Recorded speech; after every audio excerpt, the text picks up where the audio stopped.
midway between the half-forward line and centre line for East Fremantle. Emery and Mycock going for the knock. Players are pretty tired. No one can get in and pick it up, and umpire Montgomery decides to have a bounce down. There's the bounce again. Mycock going high. Here's Thornley forcing his way over the half-forward line. He's chased by Fairbrass up to the full-forward pocket, and again McIntosh takes the mark. Well, what a great finish for a grand final. Can't get it much closer. 1 point the difference in favour of East Fremantle. There goes the kick. Fairclough tries to break away. Darryl Cormack goes down. Tripped the decision from umpire Montgomery, and Darryl Cormack has the kick on the right centre wing.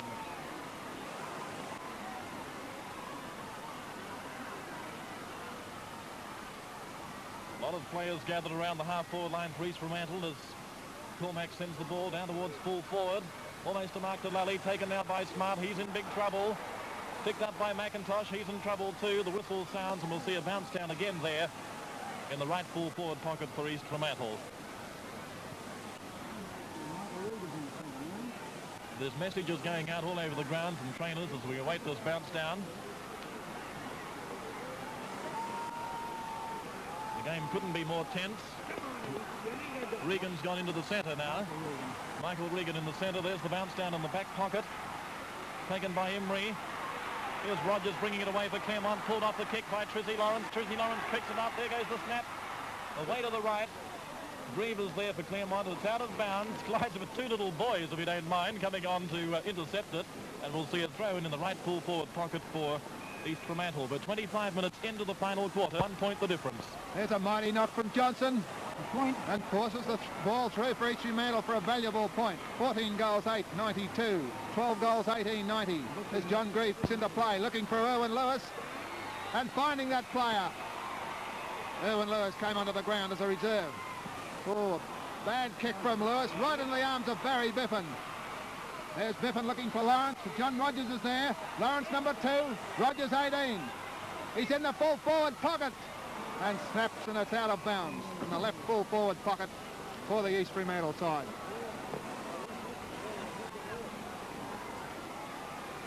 We might get the official time from the timekeepers if we can keep our eye open up there. There's the throw in. Johnson has come on the ball with McIntosh. It's in the full forward pocket for East Fremantle. There's Thornley bursting his way through.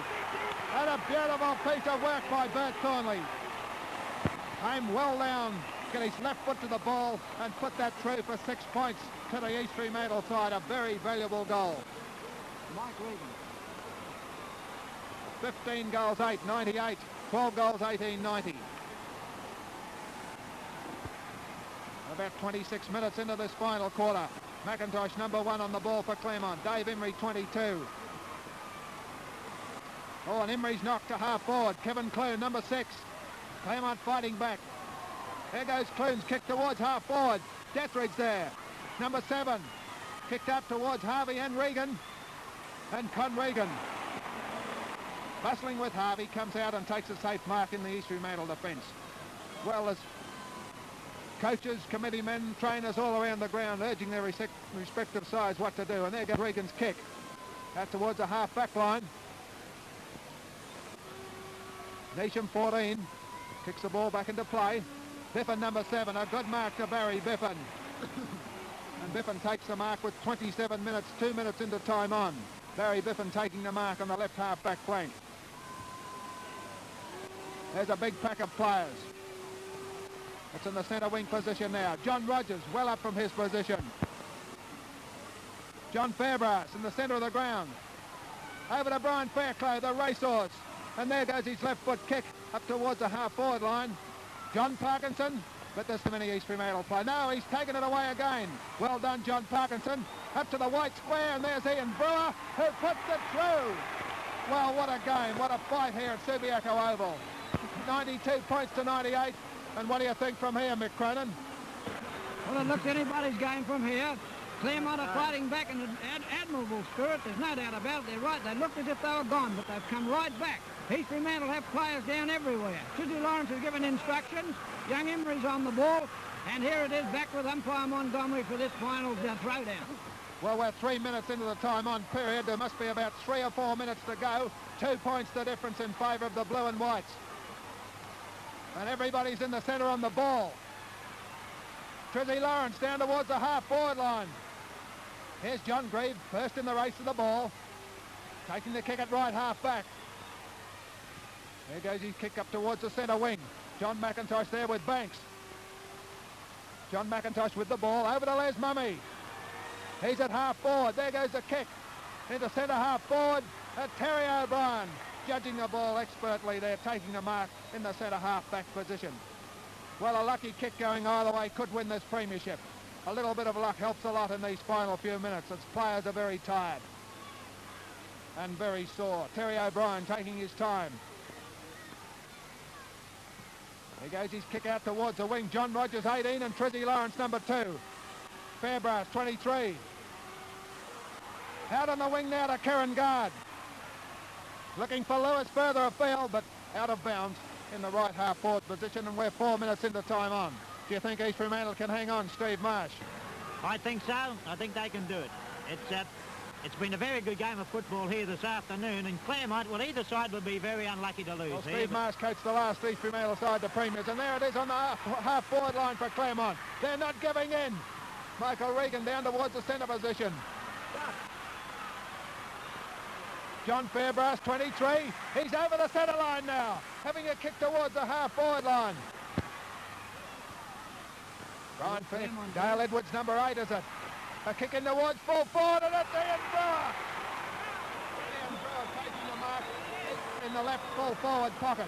Tell you what, Bob, I could be wrong. He'd be about 30 yards out on a very acute angle. There's a kick, and it's through. Through for 4 points to the Tigers. Well, what a game, what a finish. There was no need for the goal umpire. The crowd went up. What's the scoreboard read, Brian? I can't even see it. I can't work it out. It's 14-18, Bob. 14-18, Claremont. 102 points to Claremont, 98 points to East Fremantle. 4 points in favour of the Tigers, and we're 5 minutes into the time-on period. Listen to the crowd. They're going mad here at Subiaco Oval. Claremont have come back to take over the lead once again. The punch down in the centre circle. There it goes. Mycock going high. Regan bringing it away for East Fremantle towards the half-forward line. Fred Lewis marks it for East Fremantle at centre half-forward. What a beautiful mark to Fred Lewis. Well, you couldn't get things any closer or more exciting here in the grand final. Claremont holding a very, very slender lead. There goes the kick from Lewis. Right up towards full forward it goes. There's a roar from the crowd. They're fighting on the edge of the square. Umpire Montgomery comes over and we'll see a bounce down there. Bounce down on the edge of the East Fremantle goal square. 4 points the difference in favour of the Claremont Tigers. Only seconds to go. Racing at centre half back. Emery is there. Picks it up for East Fremantle. He's pulled off the kick. Look at them fight for it. Picked up now by Darryl Cormack. Cormack trying to get into the clear. Whistle sounds again. 10 seconds. 10 seconds to go from the timekeepers, and the atmosphere is absolutely electric. There goes the bounce down. Banks gets the knockdown. Picked up by Thornley. There goes the siren. It's all over. It's the Claremont Grand Final of 1964. And look at the players on their knees there, praying. Well, what a finish, what a performance. You couldn't get any better anywhere. Well, what a magnificent finish. We couldn't have had it any better if we'd written the script, Mick Cronin. It's marvellous. I must admit, I thought that East Fremantle were good things. But I will take my hat off to Claremont. They were in trouble and came back magnificently.